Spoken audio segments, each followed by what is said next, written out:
Transport perturbé, écoles fermées et système D, la France vit au rythme des grèves et des manifestations. Dans la rue, aujourd'hui encore, la CGT et FO notamment ont réclamé l'abandon de la réforme des retraites. Rien n'est perdu, la balle est dans le camp du gouvernement. Soit on écoute, soit on gouverne contre son peuple. Le gouvernement, lui, s'affiche en rang serré. Le projet de loi est rédigé, il sera présenté dans 15 jours en Conseil des ministres avant d'être débattu à l'Assemblée nationale en février. En attendant, les négociations continuent pour tenter de calmer la colère sociale. Il y a beaucoup de réunions qui seront prévues pour parler pénibilité, fin de carrière progressive, emploi des seniors. Depuis le début de la crise, des concessions ont déjà été accordées par l'exécutif à plusieurs corps de métier. Par exemple, les cheminots et les agents de la RATP basculeront dans le système de retraite à points 5 voire 10 ans après les autres salariés. Les policiers ont obtenu des points de retraite bonus liés à la dangerosité de leur profession. Les contrôleurs aériens ont négocié un âge pivot à 56 ans. Il y a quelques mois, Emmanuel Macron refusait pourtant l'idée d'une réforme à la carte. Donc, si je commence à dire on garde un régime spécial pour l'un, ça va tomber comme des dominos. Hein. Parce que derrière, on me dira, vous faites pour les policiers, donc les gendarmes. Donc ensuite, on me dira, vous faites pour les gendarmes, donc pourquoi pas pour les infirmières, les aides-soignants. Et puis on va refaire nos régimes spéciaux. Alors, ces régimes spéciaux que la réforme devait supprimer vont-ils renaître sous la forme de régimes spécifiques? Les exceptions à la règle commune dénaturent-elles l'objectif du système de retraite universel? Pour en parler, 3 invités. Benjamin Amar, bonsoir. Vous êtes membre de la direction nationale de la CGT. À vos yeux, quand le gouvernement dit à certains corps de métier « Ne vous inquiétez pas, cette réforme ne vous concerne pas », il avoue à tous les autres corps de métier qu'elle est une punition. À côté de vous, Jean-Marc Daniel, vraisemblablement pas du tout du même avis. Vous êtes économiste, bonsoir. Professeur émérite à l'ESCP Europe. Vous estimez qu'à force de concessions, la réforme a été vidée de sa logique initiale de l'universalité. On est passé effectivement au cas par cas et le nouveau système, ajoutez-vous, n'est pas plus juste que le précédent. Et Emmanuel Soufi, bonsoir, journaliste au Journal du Dimanche, spécialiste des questions sociales. Vous estimez, Emmanuel Soufi, que ça fait des années que le gouvernement prépare sa réforme. Il n'a fait néanmoins aucune étude financière pour savoir combien cette réforme coûterait. Et ce qui est sûr, c'est que cela va coûter très cher. Nadia, vous avez sélectionné la première question parmi toutes celles. Elles sont nombreuses qu'on a reçues nos internautes d'être passés tous les deux à gauche. C'est vrai. C'est pour laisser la place à droite à Benjamin. Bien sûr, petit plaisantin. Nadia. Oui, c'est donc une question de téléspectatrice qui dit ceci. Est-ce que le mot universel correspond bien au projet de ce gouvernement? Emmanuel Soufi, aidez-nous à comprendre quand on parle d'universalité. Un dictionnaire, on va sortir. Qu'est-ce que veut dire quand on parle d'universalité, on parle de quoi? Est-ce que ça veut dire qu'on va tous avoir la même caisse de retraite alors qu'il en existe une trentaine, 35 aujourd'hui? C'est ça que ça veut dire déjà? Alors, on ne va pas rentrer dans la technique, mais il y aura une espèce de caisse chapeau qui s'appellera la caisse autonome du système universel. Après, universel, ça ne veut pas dire uniforme. Ça ne veut pas dire que on aura tous des règles communes, un calendrier commun. D'ailleurs, on voit bien, c'est pas, tout le monde n'est pas logé à la même enseigne. Maintenant, ce qui compte pour le gouvernement, alors je ne vais pas reprendre le slogan, mais c'est 1 euro cotisé donnera les mêmes droits pour tous. Donc c'est en ça que le gouvernement estime que son système est le même pour tous. Après, on voit bien qu'à travers votre sujet, il a été obligé d'ouvrir le portefeuille, ça c'est sûr, et donc de faire des gestes pour calmer des secteurs qui sont extrêmement remontés, qui peuvent et qui ne sont perdre pas encore calmés. Assez cher, parce que avec des départs précoces, donc avant 62 ans, qui n'existeraient plus dans le nouveau système. Donc pour les garantir, ils ont décidé finalement de maintenir le statu quo. Alors, un chiffre du jour. C'est une date, c'est 1975. 1975, c'est pas seulement la date de l'année de ma naissance, c'est aussi l'année de césure qui sépare ceux qui sont nés en 75 et après auront le nouveau régime de retraite, et ceux qui sont nés avant y échapperont. Enfin, ça, c'était au départ, parce que maintenant, on sait, à force de concessions, qu'un certain nombre de catégories passeront dans le nouveau régime de retraite un peu plus tard, qu'ils ont des dérogations. Il y a l'opéra, il y a les agents aériens, de la SNCF, les stewards, les pilotes.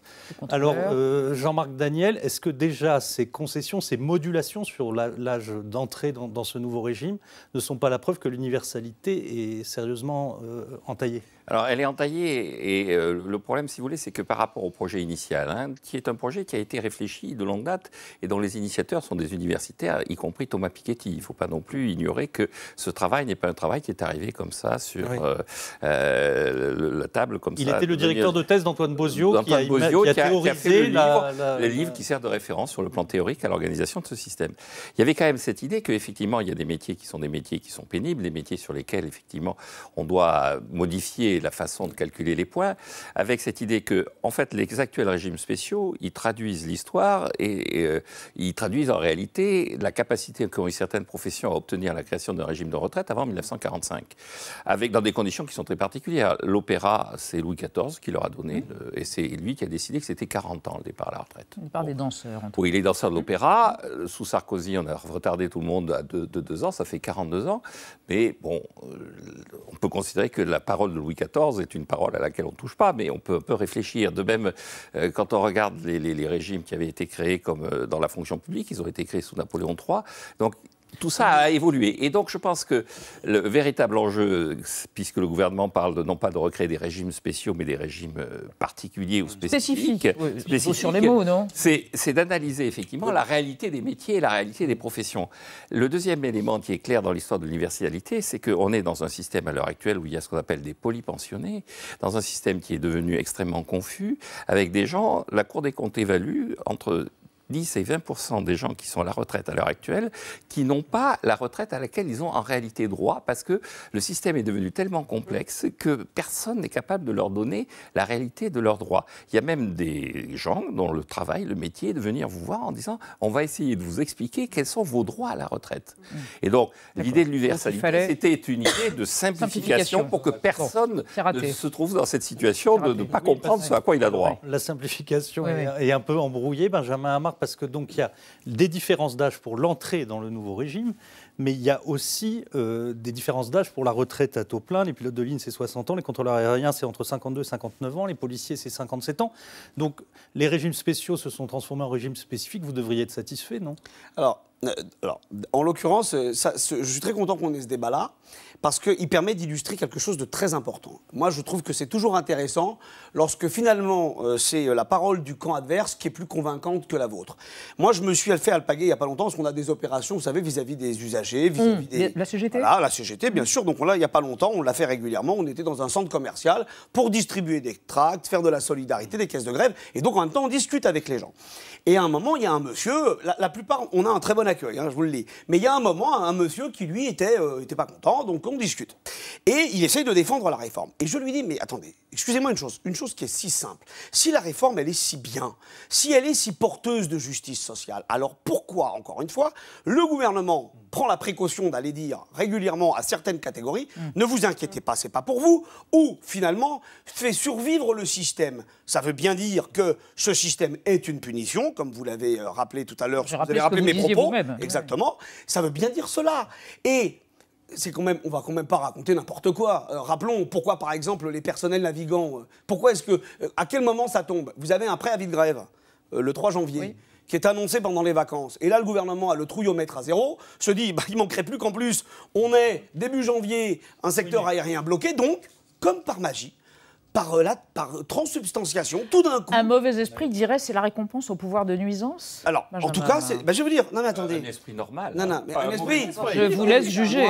Moi, je vais vous dire une chose. J'ai toujours dit, et bien évidemment, en tant que CGTiste, les travailleurs défendent leur conquête sociale, bien évidemment. Et donc, ce qui s'est passé dans le cas des personnels navigants, moi je leur jette en aucun cas la pierre, c'est donc ce que doivent faire tous les travailleurs. Voilà ce qu'elle dit la CGT, que tous les travailleurs convergent et adoptent une attitude de mobilisation pour que tout le monde obtienne le recul de la réforme. Voilà. Très bien. Vous avez vu, on n'est pas catégoriel. C'est bien le recul pour tout le monde. Benjamin Amar, c'est une punition. C'est bien la parole pour tout le monde. Juste, vous vouliez dire juste un mot, Emmanuelle Soufie, j'ai l'impression, avant Nadia. C'est un mouvement catégoriel quand même, Benjamin Amar. C'est dans la rue, vous mobilisez vos bastions, c'est-à-dire la fonction publique, les cheminots, la RATP. Et ce sont des gens qui, effectivement, comme vous le disiez, défendent des conquêtes sociales. Et on peut comprendre qu'à un moment donné, ce que j'ai acquis, ce pourquoi je suis rentrée à la SNCF ou à la RATP ou chez EDF, etc., je souhaite le conserver dans un avenir très proche. Vous lisez le tract de la CGT ?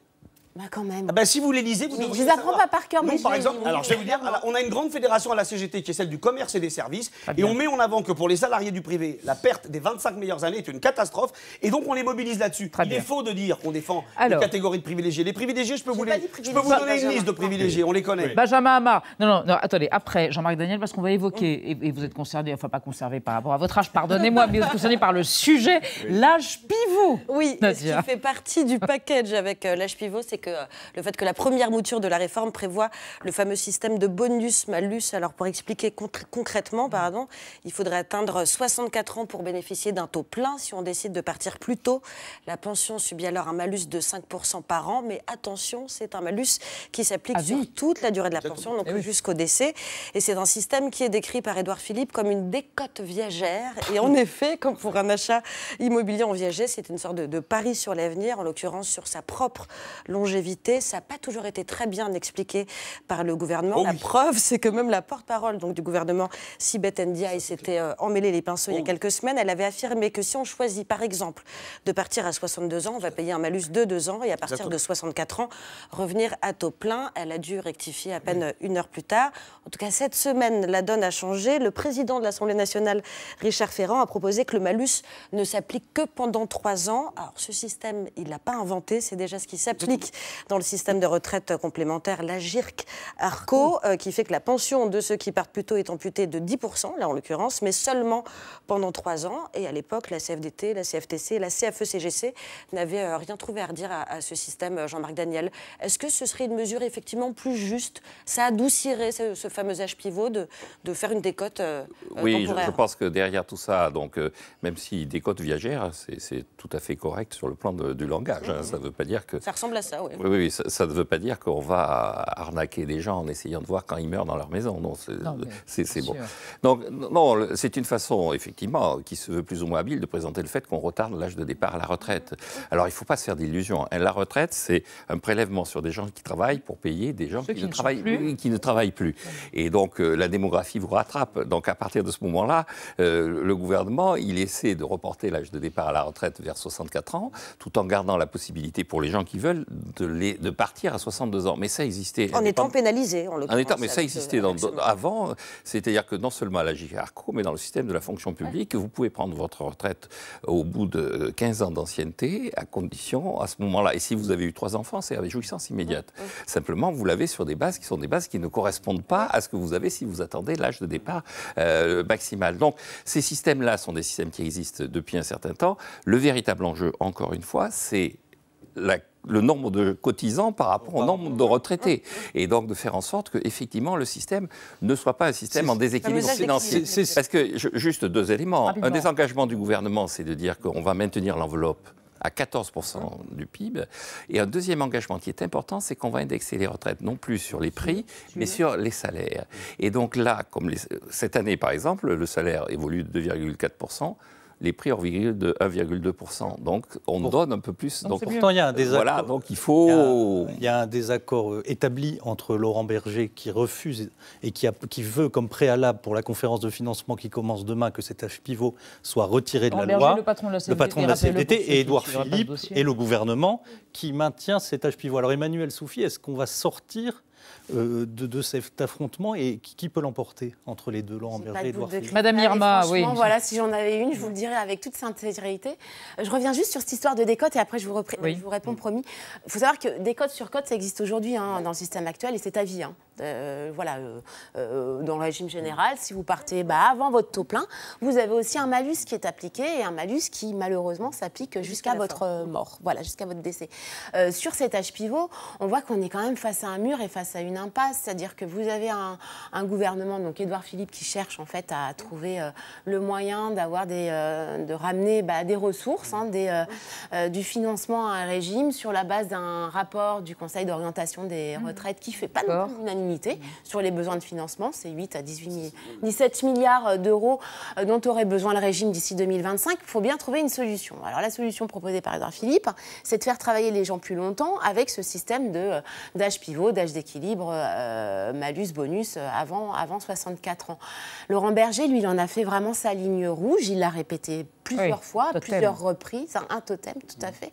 Et la difficulté, c'est que visiblement, ça ne va pas trop bouger, en tous les cas, dans l'immédiat. Et pourquoi ça ne va pas bouger? Parce que le gouvernement, on a fait aussi son totem. Donc c'est à celui qui... On dit que c'est une mesure juste. Juste, mais pas pour ceux qui ont leur droit à 62 ans, 2022. Ils devront travailler 4 mois de plus. Attendez, Benjamin Hamar, on va vous faire réagir en vous faisant écouter le patron des patrons. Vous réagirez, Geoffroy Roux. Oui, avec également. Benjamin Hamar, avec ou sans âge pivot, il y a déjà eu pas mal de dépenses enclenchées depuis le début de cette réforme des retraites. On ne sait pas combien elles coûtent, mais ça inquiète Geoffroy Roux de Bézieux. Le patron des patrons, on le regarde. On revient un peu à ce qu'on a fait depuis 30 ans dans ce pays. On commence par faire les dépenses. Et là, les dépenses sont très nombreuses. Je signale quand même qu'on n'a pas entendu de la part du gouvernement aujourd'hui à combien tout ça nous ramenait. Est-ce que vous l'avez évalué Non, parce que les mesures tombent au fur et à mesure. J'allais dire, chaque semaine, on apprend que tel ou tel régime va avoir droit à une dérogation. Alors, c'est pas spécial, c'est spécifique. Enfin, on peut jouer un peu sur les mots. Donc, il faut d'abord qu'on ait le total de ce que tout ça va coûter et qu'en face, on ait le financement. Benjamin Hamar. Alors, je vais répondre à ça, mais d'abord, quand même, pour réagir à ce qui vient d'être dit, juste rappeler deux choses. Sur l'âge pivot? Alors, sur l'âge pivot, rappeler deux choses. Que l'âge pivot, on associe toujours la demande, l'exigence de recul de l'âge pivot à la CFDT, oubliant que la CGT brandit cela avec autant de pugnacité, peut-être un peu plus de cohérence, parce que nous, l'âge pivot à Gire-Carco, on était contre. On n'a pas. Non, mais juste si je peux me permettre. Nous, on était contre l'âge. Aussi. Attendez, excusez-moi, si je peux juste terminer. Oui, pardon. J'ai interrompu personne. C'est vrai. Donc voilà. Donc, oui, mais c'est le cas. Mais aujourd'hui, c'est le cas. Donc si je peux juste. C'est parce que vous êtes fatigué. Oui. Allez-y, pardon, Benjamin. Donc, en l'occurrence, nous, on refuse de signer et ensuite, devant les caméras, on défend la même ligne. Mais surtout, il y a quand même un élément qu'il faudrait donner quand même. Emmanuel Macron, dans sa campagne présidentielle, il dit formellement « Je ne veux pas de réforme paramétrique ». Cette histoire de l'âge pivot, c'est une manière déguisée de faire travailler les gens plus longtemps. C'est du paramétrique pur sucre. La Macronie passe son temps à nous dire, et pas que la Macronie d'ailleurs, un certain nombre d'éditorialistes, mais c'était dans le programme, ça n'y était pas. On a le droit de le rappeler ou pas. Maintenant, quant à monsieur Roux de Bézieux... L'autre solution, c'est baisser les pensions? Non, monsieur. Si. Mais monsieur, excusez-moi. Ou augmenter les cotisations. Excusez-moi, le monde est ainsi fait que non. La CGT, contrairement à ce qui est dit, elle a plein de propositions, elle en propose plein. Je vous en donne quelques-unes. Un truc qui semble parfois de l'ordre du blasphème. L'égalité salariale femmes-hommes, ça permet juste en amont d'apporter 6 à 7 milliards aux caisses de la Sécu.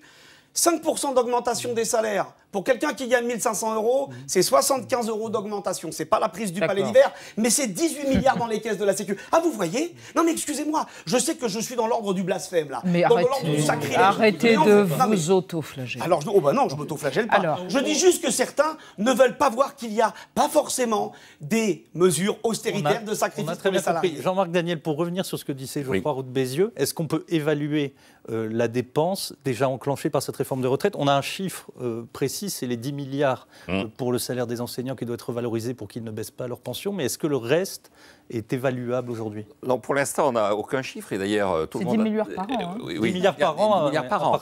Dans dans une logique qui est une logique où, indépendamment des retraites, on constate qu'il y a de moins en moins de gens qui se présentent au concours pour devenir enseignants. Et donc, le ministère de l'Éducation avait déjà enclenché une réflexion sur l'incitation et sur la revalorisation de la condition des enseignants. Mais on n'a aucun chiffrage. Donc, il y a quelques mesures ponctuelles, donc, comme la revalorisation des retraites sur la base des salaires et non plus où on peut essayer d'évaluer ce que ça représente. Et tout le monde attend. Normalement, le gouvernement doit remettre en même temps que le projet de loi une étude d'impact où il doit détailler. Bon, le seul discours qui a été donné jusqu'à présent, c'est on restera dans l'enveloppe de 14% du PIB pour la retraite.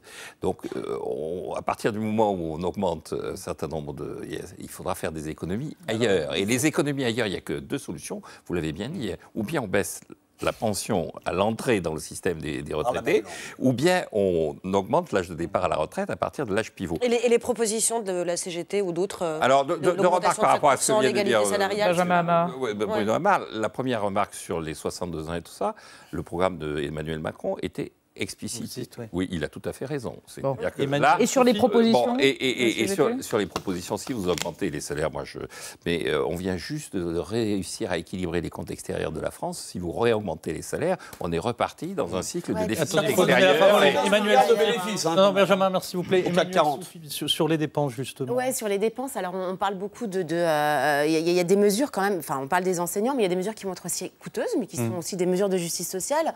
Avoir un minimum de pension. 1 000 € À 1 000 € net. En dessous du seuil de pauvreté, je dis. D'accord, mais c'est quand même 1 000 €, Benjamin, ça n'existe pas pour le moment et c'est pas pour défendre le gouvernement, mais à la limite, quand même, cette mesure, elle est quand même intéressante. Elle va coûter forcément cher, c'est-à-dire si c'est 1 000 €, donc soit 85% du SMIC, certains syndicats ont évalué ça à peu près à 600 millions d'euros par an. Donc voilà, donc c'est sûr que c'est une réforme, d'où l'âge pivot qui devrait rapporter à peu près 10 milliards d'euros par an. Juste pour rebondir sur ce qu'on vient de dire, c'est que on parle du rapport du corps et tout ça, l'histoire des 64 ans, ça apparaît aussi dans d'autres rapports, notamment il y a un rapport de l'OCDE qui a été assez étudié par notre administration, qui montre bien d'abord qu'en France, on est le seul pays en Europe qui part à la retraite plus tôt que nous, c'est la Slovaquie. Donc on est un des pays où on part désormais le plus tôt en Il y a des pays où on a baissé l'âge légal, vous le savez, en Italie, Croatie, la Pologne. Oui, parce qu'on l'avait remonté. Et donc, ce que recommande l'OCDE, c'est 64 ans. Les 64 ans, ils arrivent d'études assez poussées faites par l'OCDE. Et 52 milliards d'exonération de cotisation patronale, on n'en parle pas de ça. Monsieur Roumézieux, il est content de ça. Bon, 52 milliards d'exonération. Très bien. On va s'intéresser avec Thibault Nolte et son approche satirique à Laurent Pietraszewski. C'est le nouveau Jean-Paul Delevoye, quoi. C'est le secrétaire d'État chargé des retraites. Regardez. Prise de tête. On leur prend, mais on leur rend. Laurent Pietraszewski, 53 ans, ex-DRH, marcheur, ministre, ch'ti. Je suis Laurent Pietraszewski, secrétaire d'État chargé des retraites. Alors je ne sais pas pourquoi j'ai accepté ce boulot de camelot chargé de vendre la réforme des retraites. C'est un produit invendable. Pourtant le commerce, ça me connaît. J'ai passé 27 ans chez Auchan. Tête de gondole, parking 1000 places promo sur le pack de 12, là c'était mon univers. J'ai fini DRH à embaucher des caristes et des chefs de rayon. Ou mettre à pied une boulangère qui a fait une erreur de commande sur 2 viennoiseries à 80 centimes et qui se retrouve chez les flics. Mais c'est rien, maman. Tu sais, je te donne mes sous.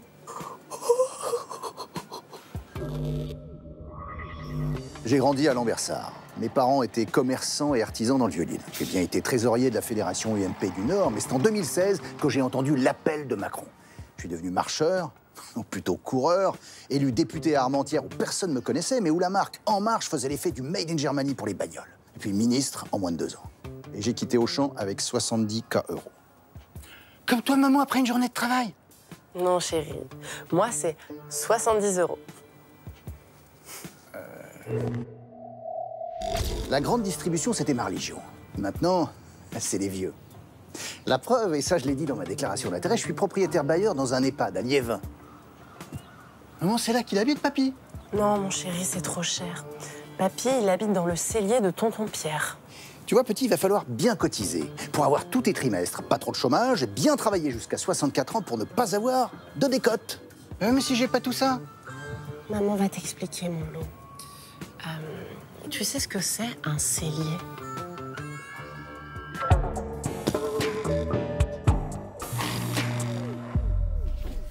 Bravo Thibault Nolte. Vincent. Emmanuel Soufi, est-ce que la principale défaillance de l'exécutif et du gouvernement n'est pas une défaillance de communication dans cette histoire? Est-ce que ce conflit n'est pas aussi dur parce que la communication a été faible dès le départ? Alors, vous dites nu, Elisabeth, je ne vais pas reprendre peut-être l'adjectif, mais en tous les cas, pour moi, ce n'est pas une histoire de communication, c'est une histoire de sens. Ils nous ont pas raconté l'histoire de cette réforme. Pourquoi on l'a fait? À quoi est-ce qu'elle va servir? Qu'est-ce qu'elle va apporter aux Français de plus par rapport au système actuel? Les gens, ils sont attachés. C'est une réforme qui concerne tout le monde. Ils ont eu la réforme et les jeunes de 18 ans, ceux qui sont nés en 2004, vous voyez. Donc, c'est plutôt le sens de la réforme. Pourquoi il a fallu réformer? Pourquoi elle est absolument nécessaire? Vous avez un mot en 10 secondes pour expliquer à Emmanuel Soufi et aux gens qui sont... Ils donnent l'impression de ne pas être convaincus de leur propre réforme. Et donc, à partir de ce moment-là, ils sont prêts à faire des concessions dans une logique qui est en train de détruire ce qui était au départ leur réforme. Et donc, on a l'impression qu'ils n'étaient pas convaincus au départ de ce qu'ils faisaient. Merci à tous les trois d'avoir participé à ce débat.